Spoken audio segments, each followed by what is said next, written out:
Rourkela police कब्जा रे जड़े पेशादार सुना चेन लुटेरा गत मास 29 तारिख में जीरपाणी थाना अंतर्गत कोयल नगर C91 बासिंदा मनोरमा मल्लिक थाना रे आसी अभियोग करथिले जे गत 28 तारिख संध्या प्राय 8:30 समय रे से गुंडीचा मंदिर घर को फेरुवा बेले घर ठारू मात्र 200 मीटर दूर कहीं जड़े दुर्बृत्त पछपाखु आसी बेक को माड़ी बसी बेकरे 17 ग्राम सुना चेन झांपी नहीं किछि दूर रे तार सहयोगी सह मोटरसाइकिल बसी फेरार हो जाइथिले। अनुरूप भावे थाना अधीन रे जगदा अंचल मे मास 2 तारिख दिन जगदा निवासी बेबिना कांदीर और कोयल नगर B163 निवासी आशा लाठंक ठारू गत 23 डिसेम्बर 2024 रे अनुरूप भावे सुना चेन लुट होइथिला।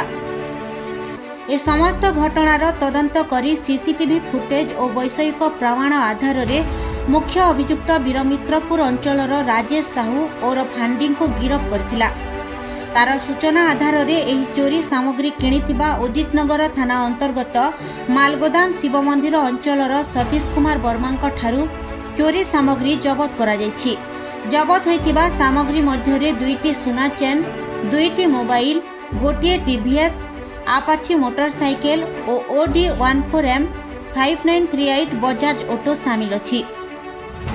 आज झीरपाणी थाना रे आयोजित सांबादिक सम्मेलन रे जोनाल डीएसपी जोगेश्वर पंडा सविशेष सूचना प्रदान करथिले।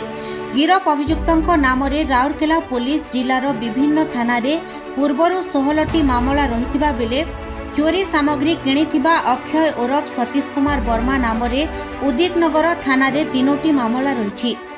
अभियुक्त राजेश साहू ओरफ हांडीर आउ जणे सहयोगी को धरिबा पई पुलिस पक्षरु तनाघना जारी रहिछि एवं खूब शीघ्र से धरा पड़िबो।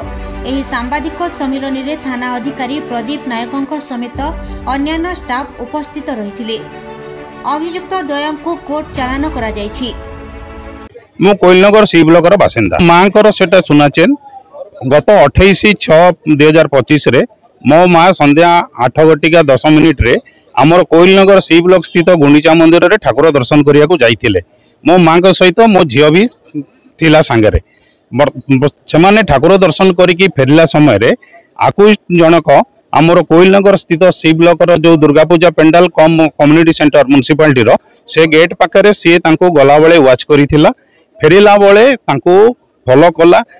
सौभाग्यवशत तांकर जे चोरर जे आमर 28 तारिख दिन सी ब्लॉक मार्केट बंद तेणु ताहार सुजोग नहीं सी मो माँ और मो झील को फॉलो करी मो निज घर 200 मीटर दूर रे मो माँ को बेकरू पछपटे आसिक गोटे हाथ मो माँ को बेकर पूरा चिपिकी धरला आउ गोटे हाथ में मो माँ को सुना चेन बेकरू टाणिकी नहीं पलैला दौड़िकी तार सांग किछि दूर रे बाइक स्टार्ट करके रेडी कर रखिथिला से बाइक रे से बसिकी पलैला। 2025 संध्या 8:30 बेले जड़े वयस्क महिला तांको ना मनोरमा मल्लिक से रथ देखिकी आमर सी ब्लॉक गुंडीचा मंदिर पाखु फेरुले। सेठी निछाटिया देखी 2 जण युवक जड़े हेडबेल्ट पिंधि जड़े कैप पिंधि तांकर बेकरू सुना चेनटा छिंडे की नहीं गले। से अभियोग आधार रे झीरपाणी थाना केस नंबर 66 रजिस्ट्रेशन है। आउ तदंत समय रे आम पाखे जी सीसीटीवी फुटेज एभेलेबल थिला अन्य टेक्निकल क्लू जहाँ एभेलेबल थिला से आधार रे आम तदंत आरंभ करी जो पेशादार आसामी अच्छी राजेश साहू पाखे आम पहुँचलु। राजेश साहू पुलिस कस्टडी रे थाई निजर दोष स्वीकार कला। आउ जड़े जहाँ सांगे मिसिकी यही अपराध करथिला से कथा भी मानिला।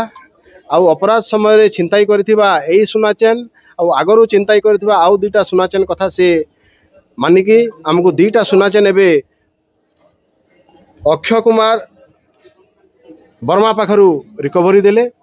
एही अक्षय कुमार वर्मा आगरू भी विभिन्न चोरी डकायती केस रे सुना चेन सुना अलंकार रिसीव करिबार नजीर अछि।